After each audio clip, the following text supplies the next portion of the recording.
Thank you everyone for joining today's session. I will start by introducing our esteemed speaker, Ali Hussain. Ali Hussain is a partner at Vixul, where he's passionately devoted to helping tech services companies scale up. Ali is from Pakistan and completed his BS and MS in computer engineering from US. He's really, passionate about sharing his experiences from the company he started. After his initial work, he started the Flux 7 Labs, where he developed services and which was acquired by Entity Data Services. So I actually, really like to hear from Ali um, how was his journey and what really he can share from there to help other tech services startups. By the way, Ali shares his time between Austin, Texas, and Toronto, so it's good to have him in the neighborhood sometimes. Today's session is going to be following a format of an interactive workshop, so please do speak up, share your experiences as well, and you can post the questions in the chat. Okay, so Ali, over to you. Thank you. I am just going to be opening my chat for a second. Everyone can see my screen, right? It doesn't show it for my side. I'm just hoping everyone else can. I can. Yes, Anyone we else? can. Okay, Okay. sounds good. Thank you so much for the introduction, Siri. As you mentioned, that this is going to be based on an interactive a workshop, and you will be filling out worksheets. So there's a QR code at the bottom. If you can scan that code or just enter this link,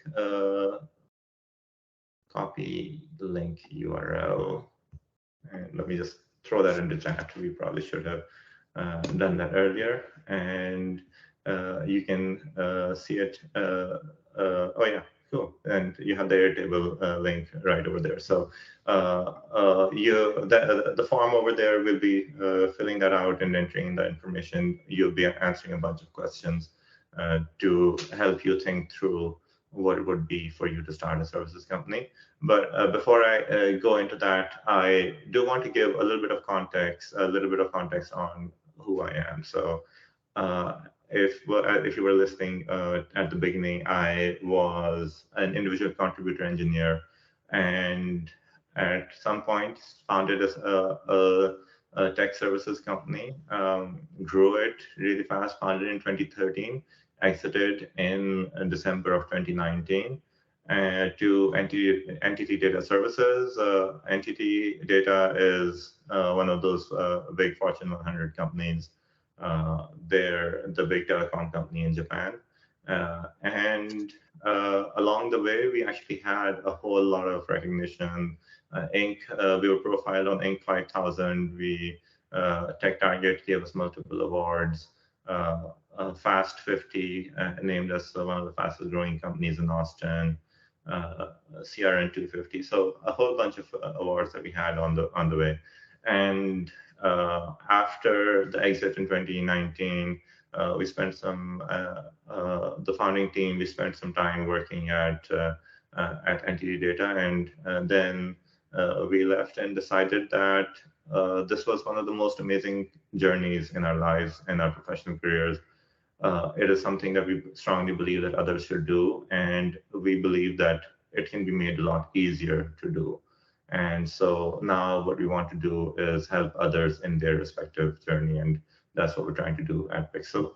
And as a part of doing that, I met up with Raphael and offered to, hey, let's do a presentation and let's do a workshop in which we can help you through this. Thank you for inviting me. Thank you so much for the introduction, Shiri. With that, if I'm ever to start, I'm going to first talk about the opportunity in starting an emerging tech services business. So you can see what the benefits, potential benefits there are for you. And then we're going to build our startup plan in 5 steps, and we'll leave some time in the end for Q&A. So and jumping right into it, I want to talk about the opportunity. I'm using this term emerging tech services. We use it a lot at Vixul. And the way we define it is an emerging tech services business is a professional services company founded on solving a set of specific problems for a defined customer base using emerging technology. So first thing, it's a professional services company. It is not a product. You're not selling a product. You're selling professional services. It can also be a managed services to people, but in the end, there is engineer time that is being sold. It's The way it is different from a lot of what you think of when you think TCS or HCL, Cognizant, is when you add in the focus on solving specific problems for a well-defined customer base, and then also if you're focused on emerging technology, this gives you a huge edge because the market will have a lack of talent, a lack of understanding of what needs to be done, a lack of best practices. And the only way you can gain that understanding is one of the global GSIs. The only way they will gain that understanding is by acquiring somebody who has it. So, which leads to 3 to 6x revenue multiples for emerging tech services companies. Even in this economy right now, even with the slowdown, I believe the average is coming out to be 4.5x. And I'll grant you the 3 to 6x. This is compared to the SaaS multiples of 5 to 20x. It is a lot less than that, but it's not something that you can scoff at right now. That 3 to 6x can easily result in an outcome of 5 million to 100 million for the founders, which it's not going to make you a billionaire. Like, you're not going to become Jeff Bezos, but it's going to be enough money that is going to be able to change your life. And based on that, you can figure out what it is you want to do next. And many of you may decide to go after the big shot thing. Somebody may decide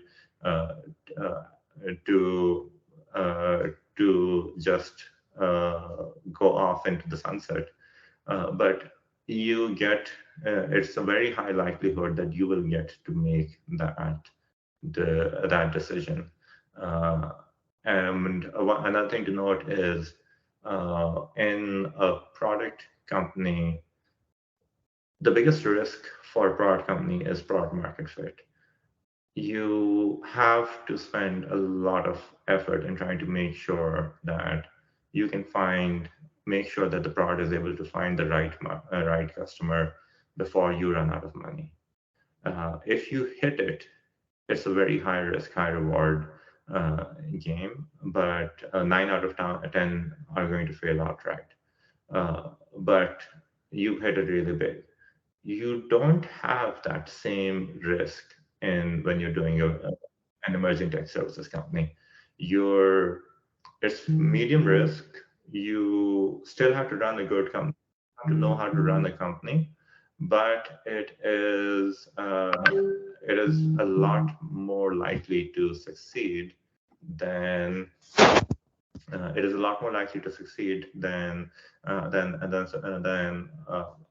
product company. The chances of success 75%, and so more likely you are to succeed than you are to fail. I do have to give one small asterisk on that 75% chance. That 75% chance does include the probability that you become a one-man consulting company and never reach a certain size. But even with that, you are very likely to be better off than your jobs, which is the status quo that we should be comparing against rather than becoming a billionaire. Any questions so far?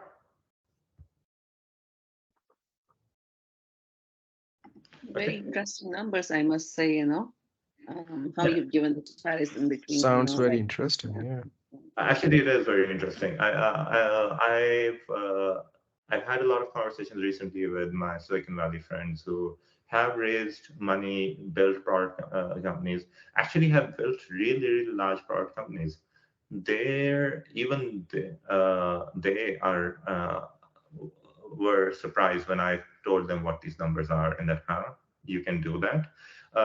To put it into perspective, I actually have a friend. He built a company who was actually nearing an IPO. Back in late 2021, they were preparing for an IPO. They were in finance, and the interest rates were critical to what they were doing.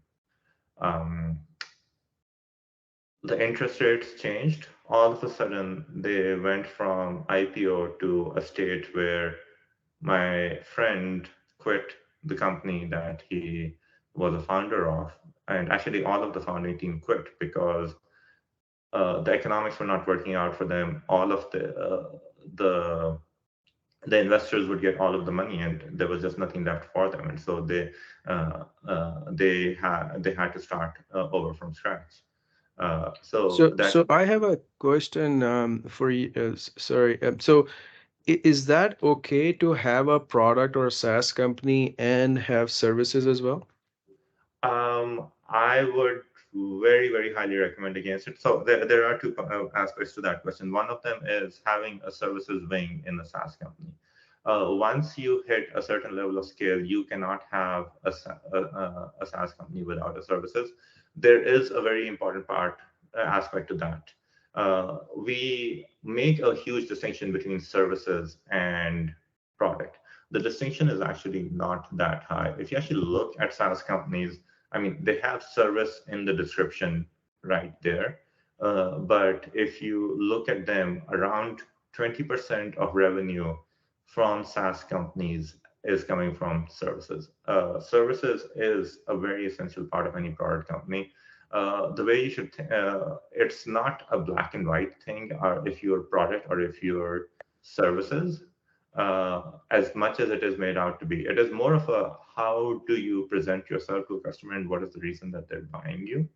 But you, as a services company, as a product company, you will need a services wing to be able to service enterprises. And the as a services company, you will have internal IP to help your customers go faster. Um, I would not recommend doing both at the same time. Um, the economics for them are just too different. This 5 to 20x revenue multiple versus the 3 to 6x revenue multiple, it means that the expectations for anyone investing in the company are completely different. The person investing in a SaaS business would rather, if the SaaS business is not going to go 100x, they would rather 100x, 1000x, they would rather the SaaS business just dies because it's eating up, because then they can capitalize the losses. Um, so you would not be in a position, if you're trying to do it as a services business, with it is possible to do that, to spin off a product, but it is very, very hard. One of my friends who has actually successfully done that, we in our previous boot camp, we had him do a presentation, and he flat out told everyone, you know what? I have successfully done it. Please do not do this. It is not the best way to make money. I would have made more money if I would have just focused on doing the services company well and sold it for more than I did. So um, when you're trying to grow your company, it would become really, really important to form the identity.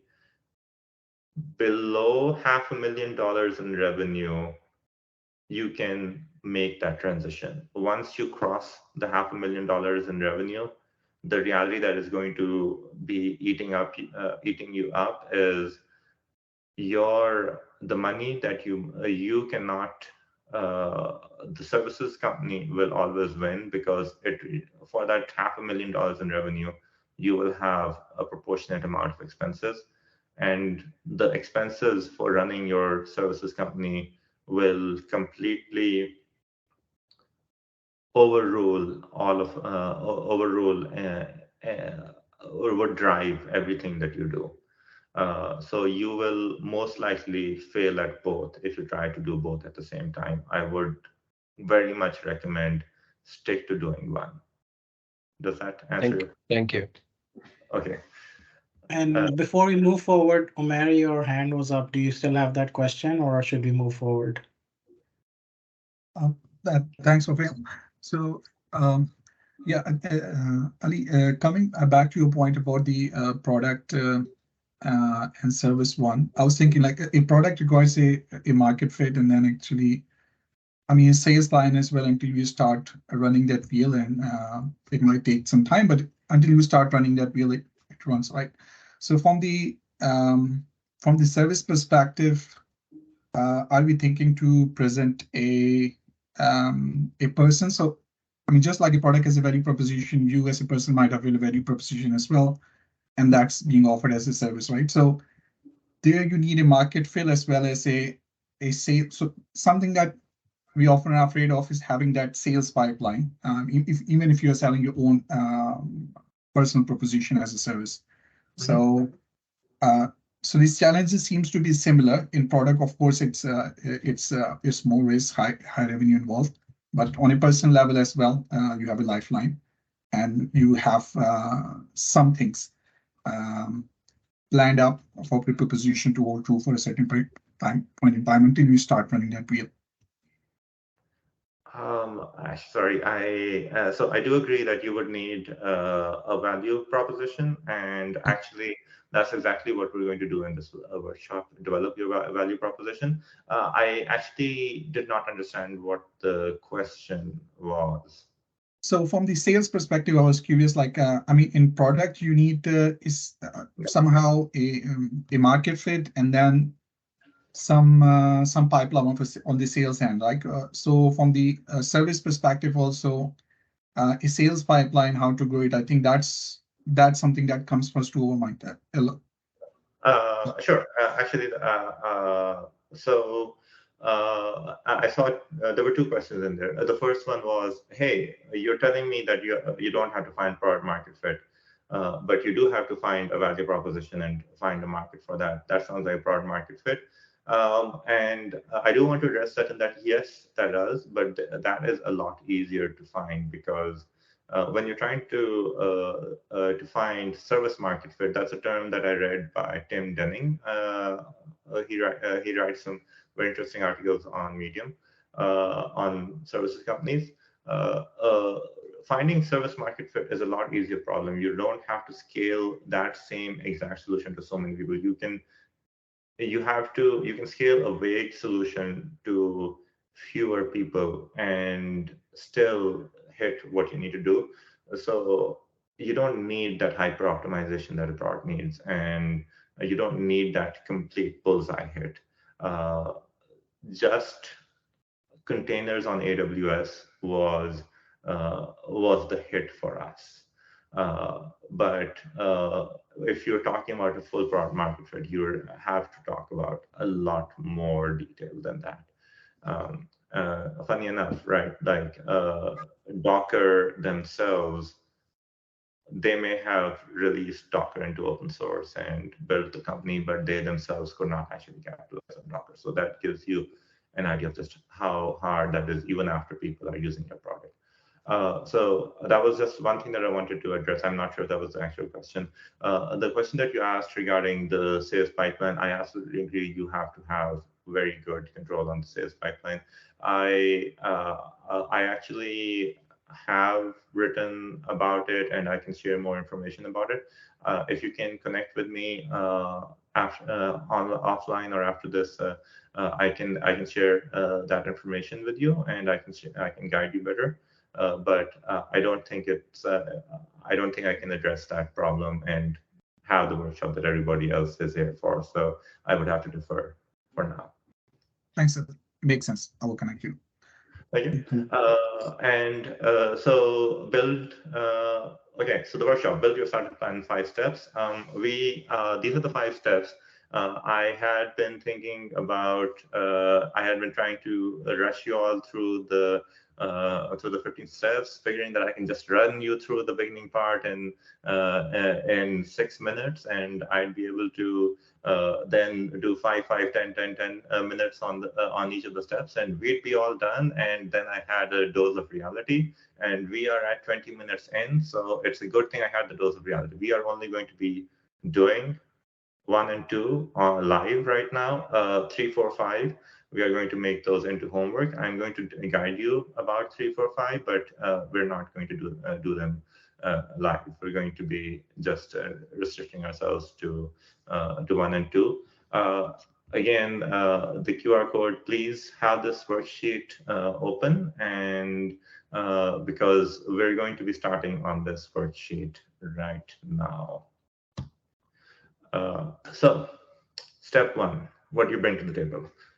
The proposition that I had in this call for this workshop was taking your existing skill set, taking what you're currently doing for your employer, and turning that into a tech services startup.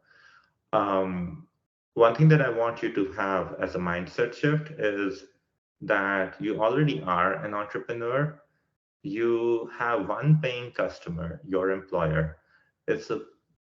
As a business owner, you are selling your time doing something to one customer. I would consider a company, I would consider a business with one customer fairly high risk.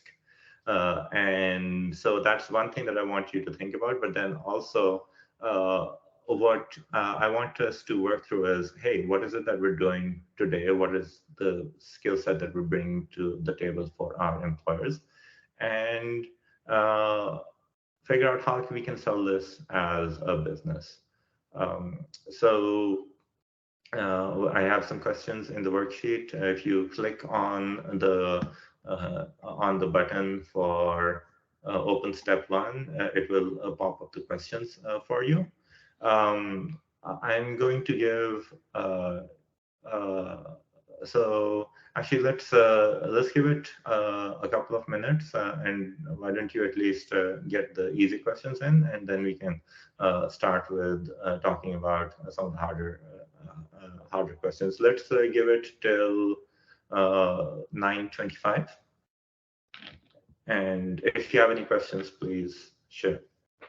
Can you share the link or the QR code again, please? Yeah, the link It's is in the chat. It's in the chat. I'm just pasting it in. Yeah, Ali, so I have already filled in. Okay, awesome. Let's give it one more minute, a couple more minutes, and I think we can start having a little bit of conversation around some of the answers we filled.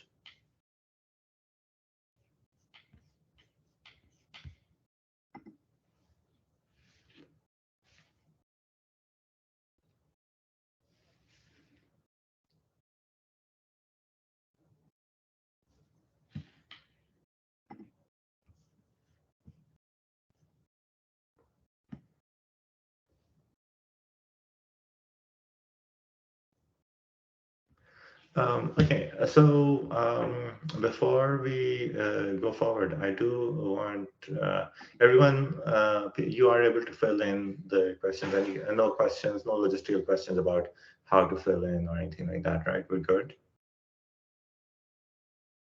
Okay, seems like we are. Okay, so among the questions, what is your job title? What are 3 technologies you work with? What are 3 technical skills you possess? What solution do you build? And the 3 technical skills you possess. So I provided 2 examples that I'm intimately familiar with because they're my own. So 2 companies, Flux7 and Vixul. These are actually pretty bad examples for you people because let me go over with why Flux7 is a bad example.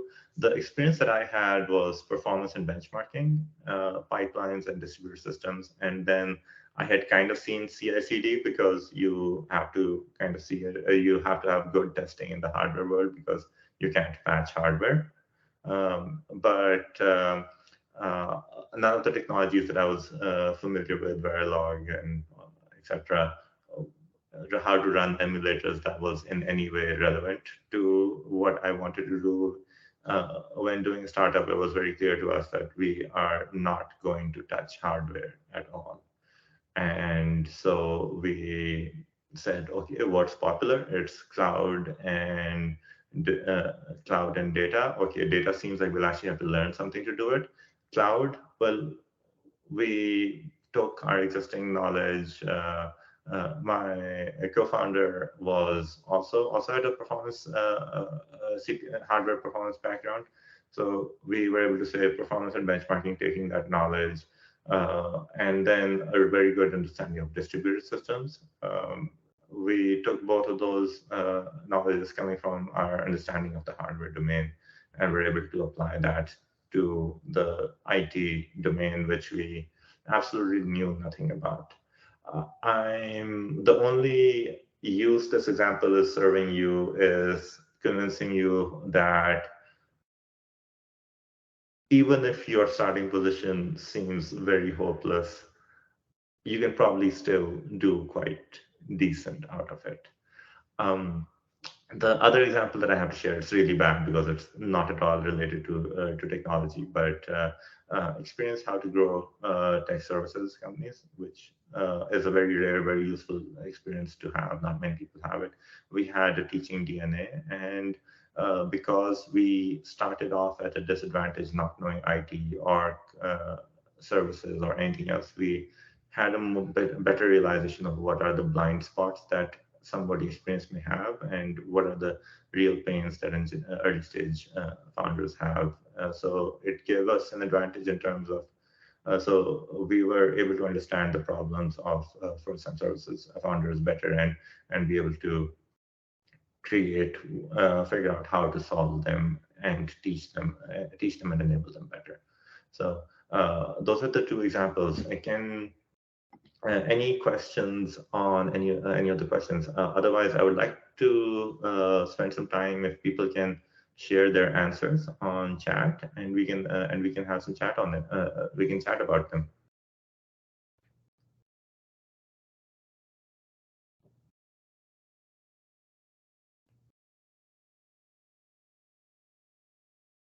Who wants to go first? I can go, Rafael. Yeah, Okay. just paste your answers in chat, and let's check it out.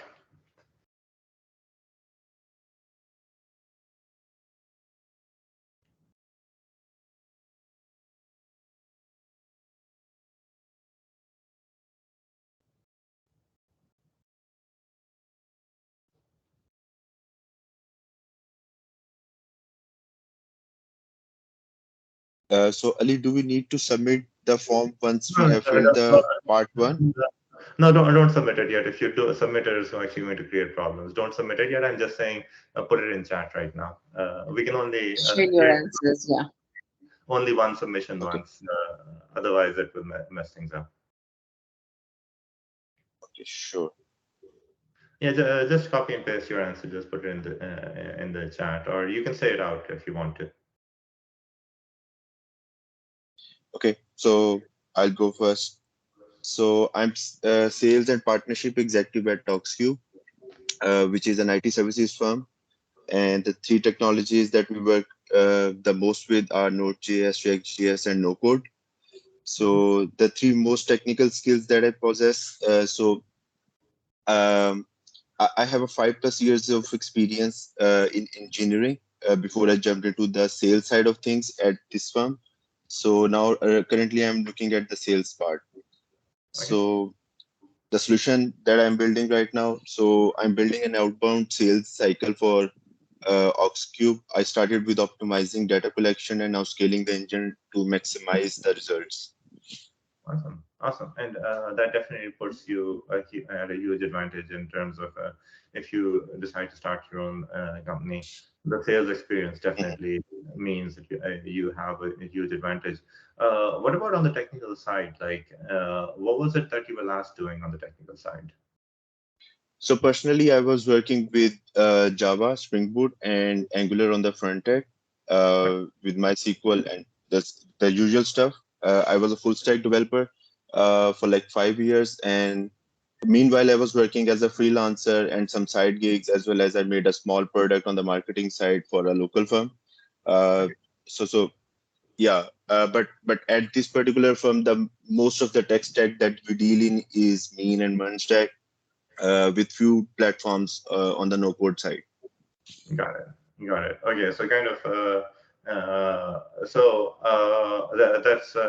that full application experience, that's valuable, but also something that you want to be a little bit of careful in how much you want to lean into it.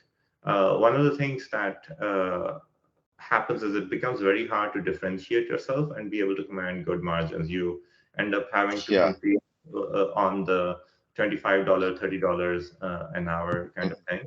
And if I heard you correctly, you mentioned no code, right? Yes, no code.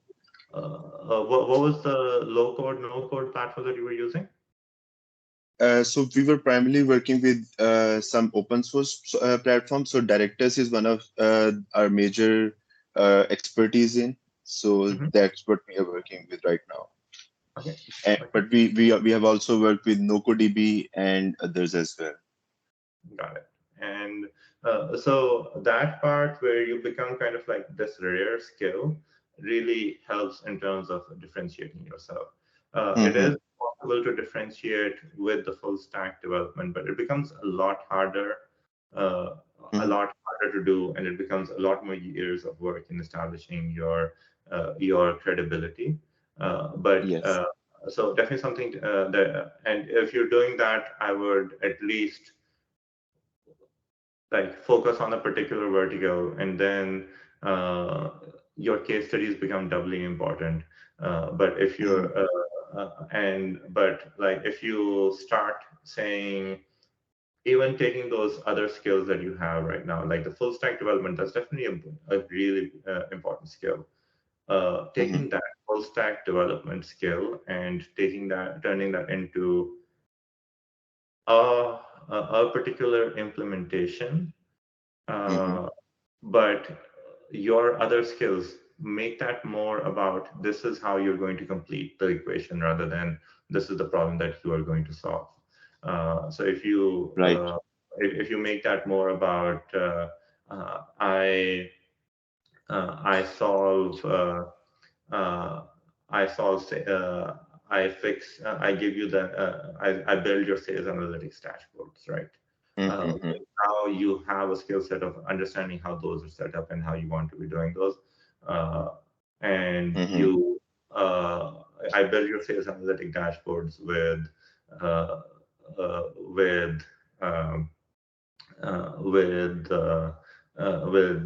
help of Salesforce on Salesforce and using no-code technologies when available. Like that is kind of where we want to go, and as we go further, we're going to have more conversations along those lines through this workshop. But I'm getting a little bit ahead of myself. But that gives you this idea of what your current skill set is. Like we want to be able to find some magic in trying to use that current skill set and like make it stand out and focused. Perfect. We also Thank you for valuable insights. Sorry, we also have a couple of examples in the chat. Why do I not see those examples? Oh, okay. You might be looking at Q&A. There's a Q&A and there's a chat.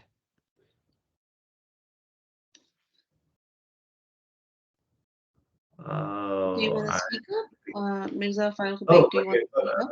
It updated for me. Okay, it updated for me. So Mirza Farooq Beg right now, I am selling my services and providing end-to-end robotic process automation for my company. Also working on creating strategy, taking care of PMO, and implementing financial services in the SAP space. I think that's actually very interesting. Each of those things by themselves can actually really, you can build a very powerful services company on each of those. I would say the robotic process automation would probably be the closest to an emerging technology. And is this an Internet of Things, zero lights out warehouse kind of lights out manufacturing kind of thing? So basically, it's software-based services through UiPath.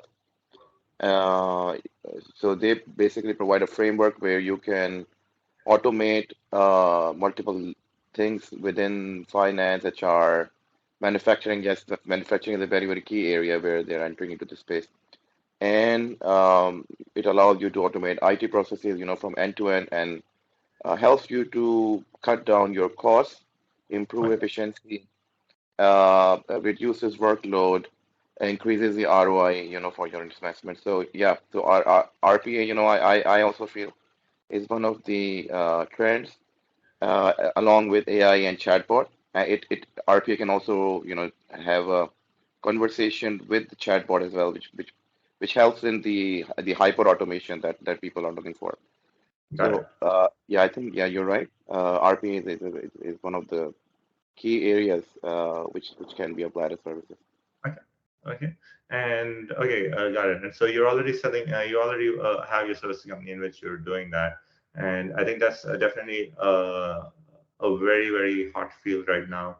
I think the only caveat right now in that field is how do we actually there's since ChatGPT came out, everybody is saying LLM, LLM, and so you have kind of a gold rush going on. So I think that's a difficult thing.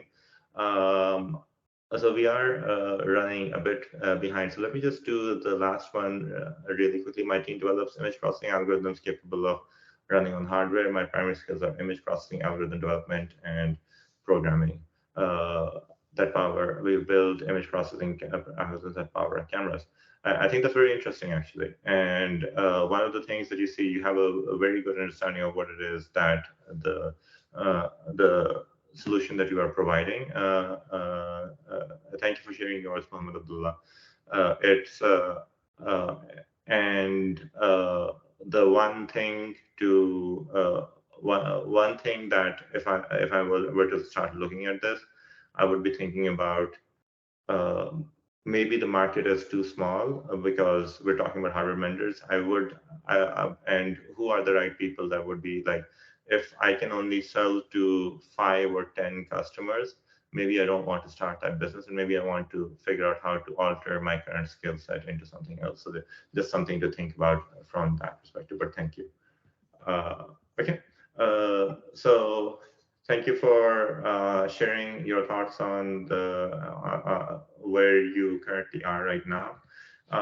The next step that we're going to take is instead of defining the solutions, we are going to talk about the problem that we are solving.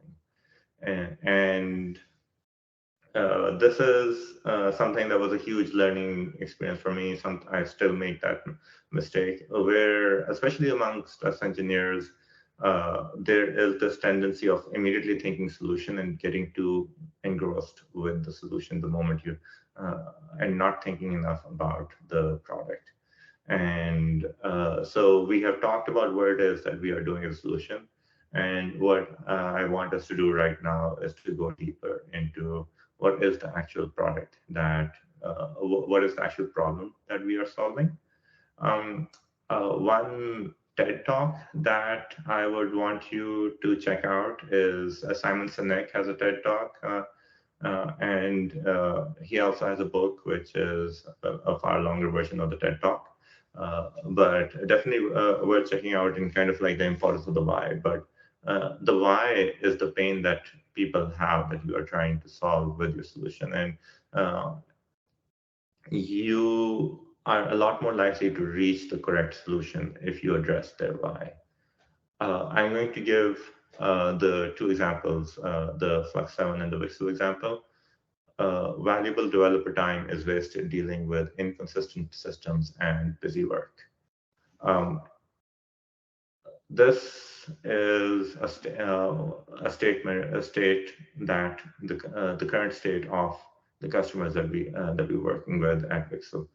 And I think even by reading this problem, you can immediately see, okay, this is it's costing them time to market, it's costing them the money, increasing risk because some things may not be the way that you need them to be.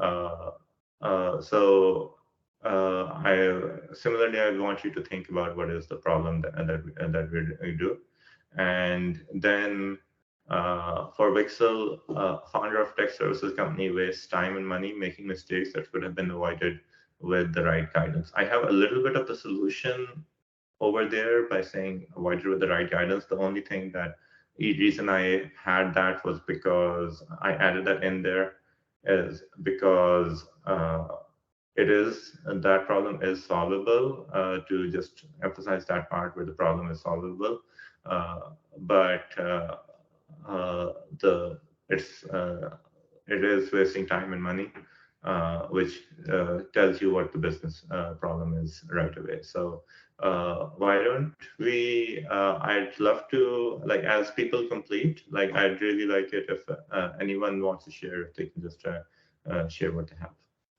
So sorry, I have a quick question, Ali. So how do you compete with the internal people? So for example, in your case, in Flux 7, if they're in the company, there are DevOps people, right?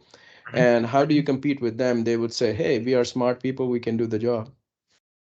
You do, yeah. It doesn't. You don't let them put that on the website. Is I think a part of the answer.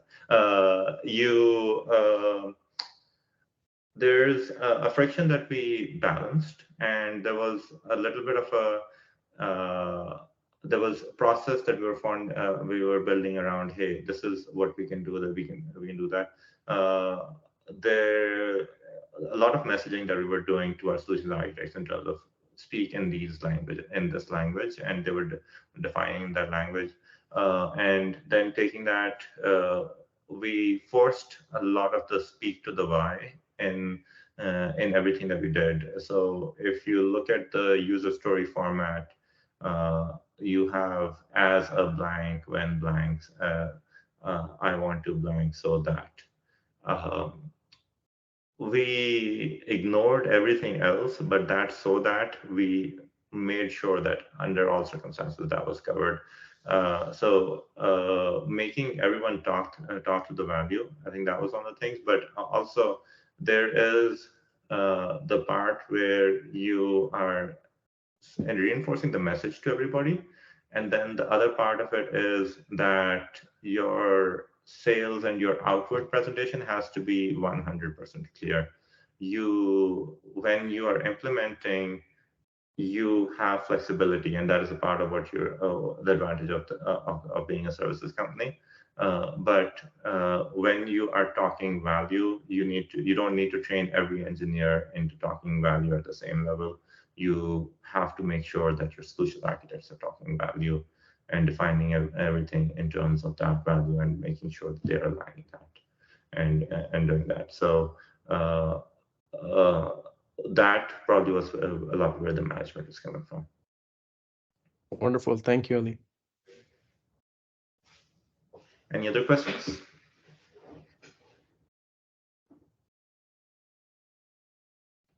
So as people write their answers, please, if you're comfortable, please put them in chat. I don't know why. I guess I'm not using the application, so it doesn't update automatically for me. I'll try and if you want to just shout out, or somebody can tell me if I'm ignoring something on the chat, we can please help me out. Nothing has been posted yet, so. Right.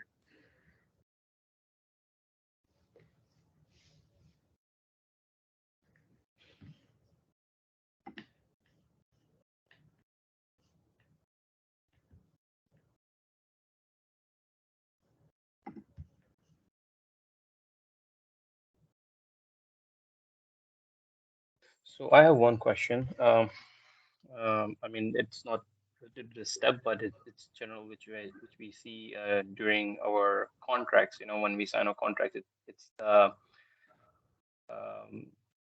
is a clause where it mentions that you don't, work outside of the company, blah blah blah, and all that stuff. So how to deal with that in, starting a new services company? You don't work outside of the company. Oh, okay, got it. So while you are working, there's no moonlighting clause. Um, yeah, actually, I'm gonna talk Lighting about. clause, yeah. I'm gonna talk about that. I would recommend not. I mean, if you violate it, you probably will get away with it. The risk that you carry is that you're successful, and then they figure out, and then they're able to, and then there's money for them to sue you for. So that's the risk, and so I would recommend against it. I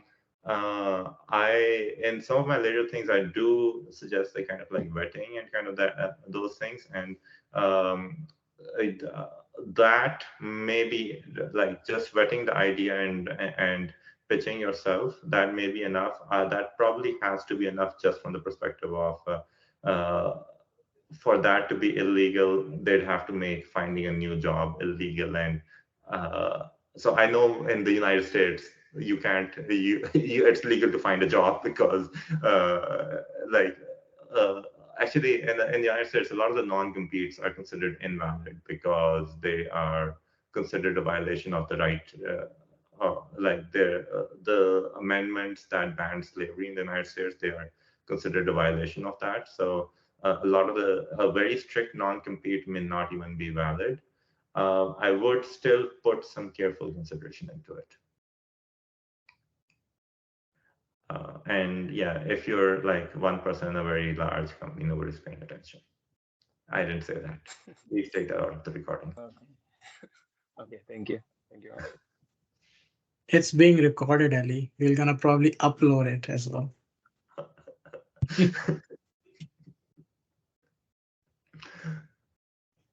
Yes. Ali, I have a question.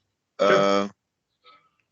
So yeah, I have been to other sessions from Arthur as well on positioning and pitch.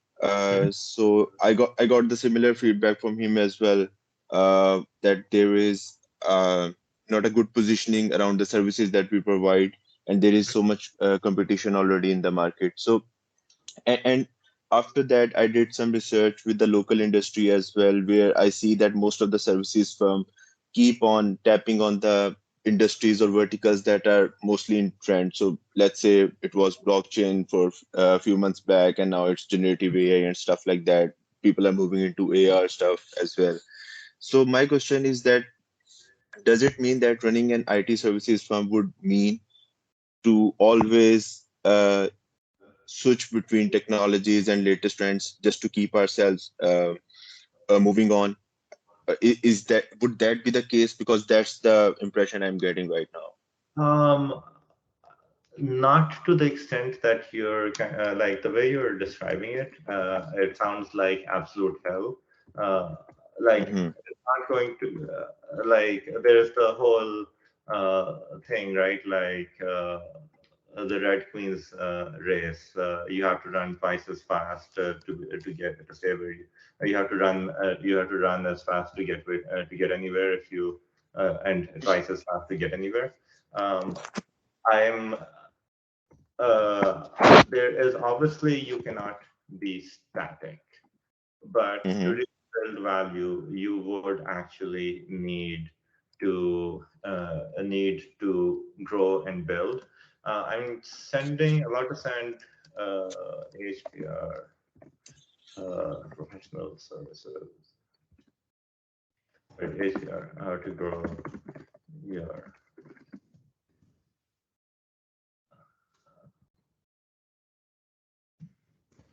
sorry, I'm trying to. Okay. Oh, okay. Here we go.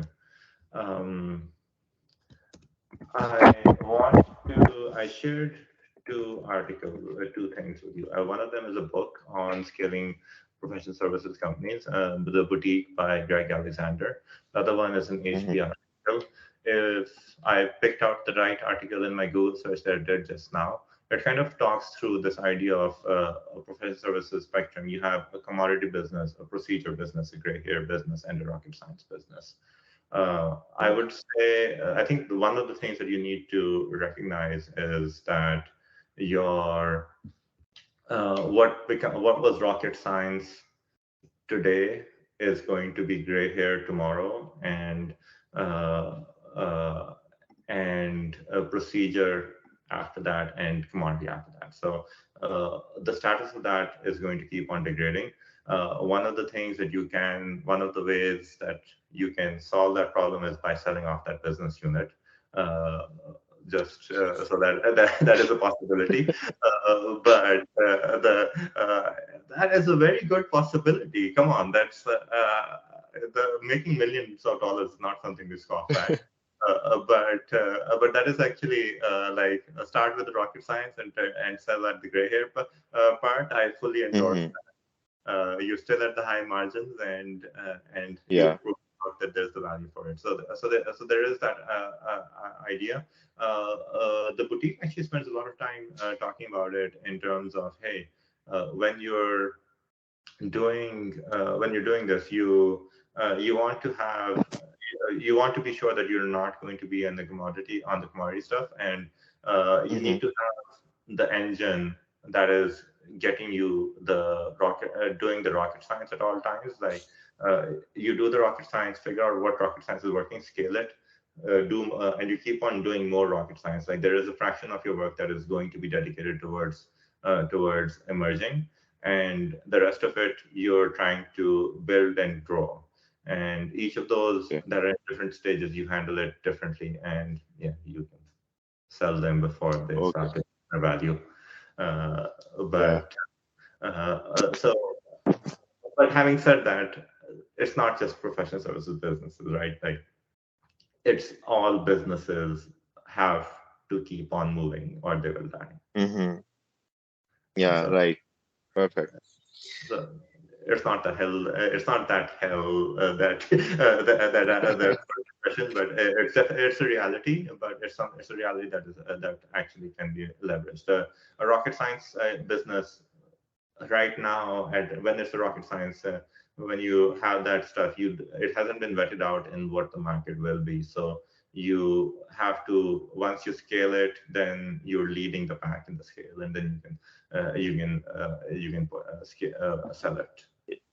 Yeah. So Ali, we have a chat from Forum. I'm not sure if you can read it, and then also it's a time check. Because we are 9:52. A time check,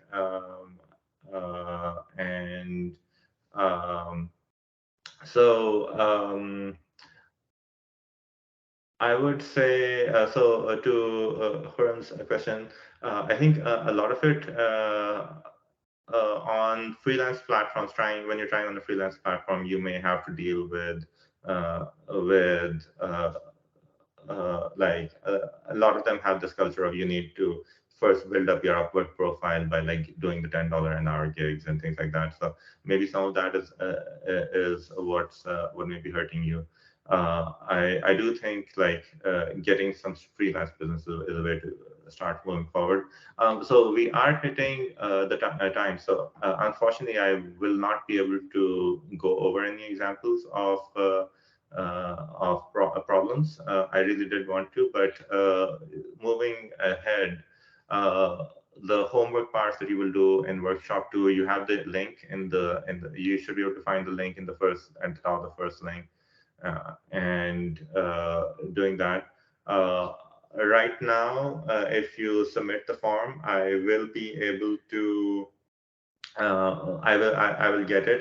There was some work that I wanted to do, and like some massaging that I wanted to do of the data before, but I was hoping to just have that in your inbox when you hit submit, but unfortunately I wasn't able to get that done. So sorry for that.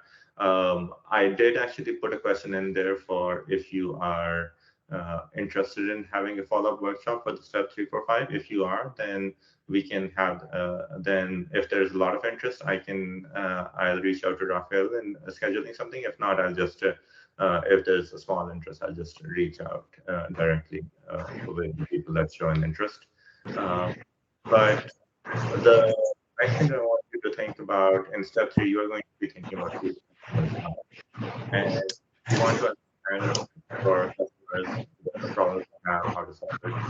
But there's a little bit of noise coming in.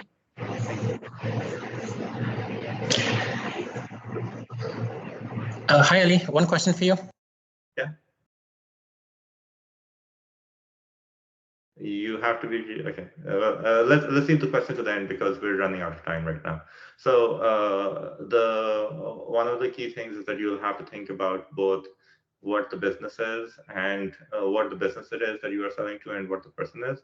And one thing that I would say is that if you have not done any selling before, it may be something that you feel is you're uncomfortable with. What I want you to think about is that you have sold a lot in different. Anytime you convince somebody of something, you have sold them on your idea. What you have not done is sold them to them in this context. So have more faith in yourself and your ability to sell when you're talking to your customers. You know how to, you would have put thought into how do I convince these people? What are their needs? Like that's something that you'd have to do in your everyday life, and you're taking that skill in this context. After that, for step 4, you are going to develop the offering. From there, I actually want you to follow the working backwards process that they have at Amazon. There's a really nice book from that you can read on that topic. And I provided some rules of thumb on pricing for you.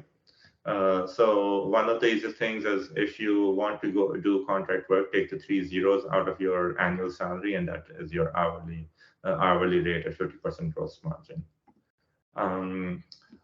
Finally, no matter how much practice, how much thought you do, all of that does not matter until you actually get out there and try to sell and build a business. I would say you have to do 2 things to do that. You have to sort out your finances, and the worksheet will give you some guidance on what to do about finances.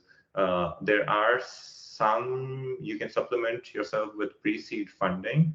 There are some places where you can get it, but ideally you should be able to, you should not need them. You should be able to bootstrap a services company. That's the big advantage of a services company, in that you need to just save some money, and then you start bringing business immediately, and so you don't have the product company where you have to do 3 years without generating any revenue. So I've put down the names of two investment firms that invest in pre-seed services companies, but again, I would recommend not me to do that. The other thing I would say is you should go to a conference to pitch yourself, and so if you because that's the only place where you can in one day meet 30 people who you can pitch your idea to and get immediate feedback from them. Okay, and what we've done today, we have drafted the question to what you can sell, and you have the next steps to figure out who you can sell to, and a framework to check the practicality of starting a company. What I really want you to think about is if you do this for a year and fail, you would have lost 2.5% of your lifetime earnings. That's actually not a bad deal. The success you can have can be really powerful. Even if you fail, you gain a lot of value, all for the cost of 2.5% of your lifetime earnings. That's definitely something worth considering. And if I were to give you 6 pieces of advice, or 2 pieces of advice, phrase it to yourself as a 6-month experiment. And the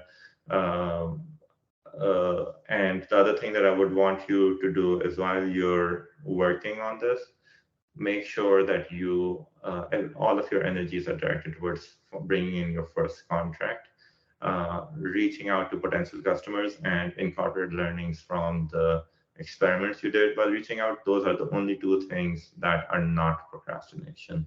Everything else is just a fancy type of procrastination. And a word from George S. Patton. a good plan violently executed now is better than a perfect plan next week. So my biggest advice is you should do it, and not if you keep on thinking and thinking about it, you will never reach that part.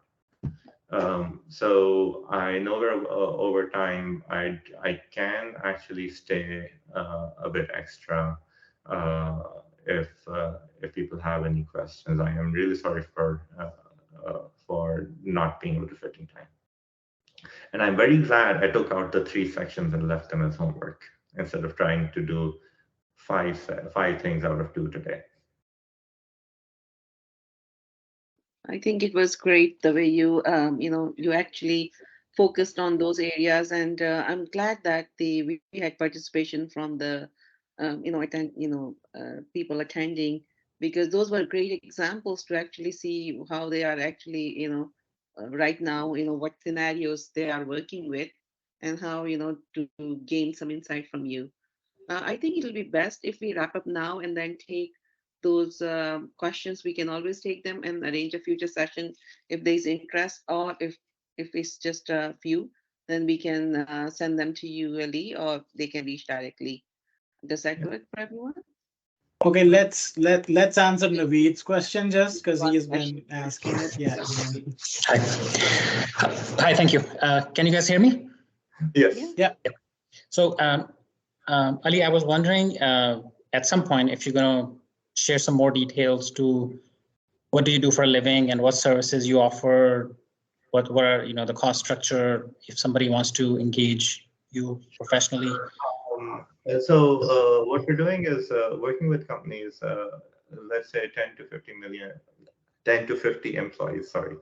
10 to 50 million is a very different number. 10 to 50 employees, and we're helping them grow.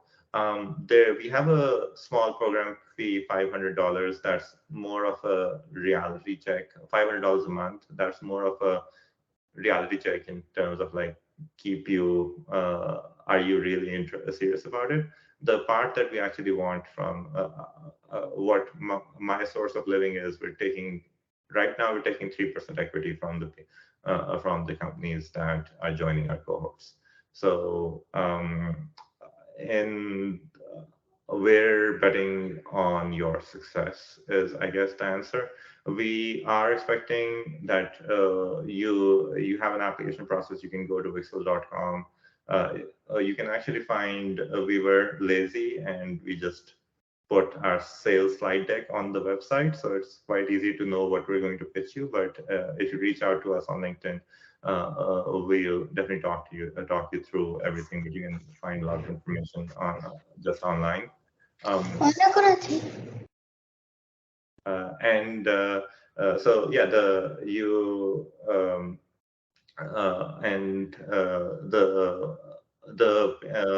we're basically going to help you, like if we help you succeed in growing your business, then we get a cut of the pie. Thank you. That helps. You're welcome. You do have a cohort coming up, right? But I believe it's pretty full already in September. Oh yes. So September 15th is our application deadline for the new cohort. If you're actually interested in what we're doing, so I gave you kind of the numbers 10 to 50 people services company. If you're interested, you can fill in the application, and we do make some exceptions for if you don't match. We do make some exceptions, but we do take your size into consideration. I can say that one thing that would be very heavily a part of our decision is have you successfully sold to companies, your services to companies or not? If you have successfully made some sales, or if there's a reason for us to believe that you can successfully make sales, we do make exceptions to that minimum of 10. But if you are in that range, you can fill out an application, or you can just reach out to me and we can talk you through what it is that we do in a lot more detail. And we can guide you through, and if there's a match, fill out the application. We will do a formal interview and let you know if you can be a part of the cohort. The cohort will be starting beginning of next year. Right now, we have an existing cohort right now. There is a name, Nandini, which I'm familiar with, there is a Nandini who is in our existing cohort. I don't know if it's the same Nandini or not, but if it is, then hi Nandini, and if you wanted to share some thoughts on what you can share any questions. Well, we don't have time. We're all out of time. Sorry. Hello, Nandini. Thank you for watching. Thank you for joining. Yeah, and just one last line, like I would definitely recommend anyone who is interested to grow their business to join Vixul at some point of time. That's my recommendation. Thank you. Thank you. I must say it was a great session. I learned a lot, I see that it is kind of late, it's 10 p.m. here in Toronto. And but regardless, if you do have any future questions or any questions you'd like to ask, do send them over to Rafael or myself or Ali, and thank you all for joining. And I wish you all the best of success, in future in your tech startups. One word that I would say is that we're not like this session. It's a lot more for community support than it is for sales, because technically the audience of this session is actually not going to be matching our customer list anyway, other than maybe 2-3 years down the road. But what I would say is that if you appreciate what it is that the work in the session, and if you appreciate the work that we are doing, please be loud about it on social media, especially if you can give us some kudos on LinkedIn. That would really help us develop that thought leadership. Yes, please. Yeah. Thanks, Ali. Thanks, Shiri, and everybody for joining. And we'll share. We have made the note of those links, Ali. So we'll actually send them to all those who are not able to attend for one reason or another as well, and possibly give your contact as well if they want to engage. Awesome. Thank you. Perfect. Thanks, everyone. Have a great night. Yeah. Bye, everyone. Thank you. Bye.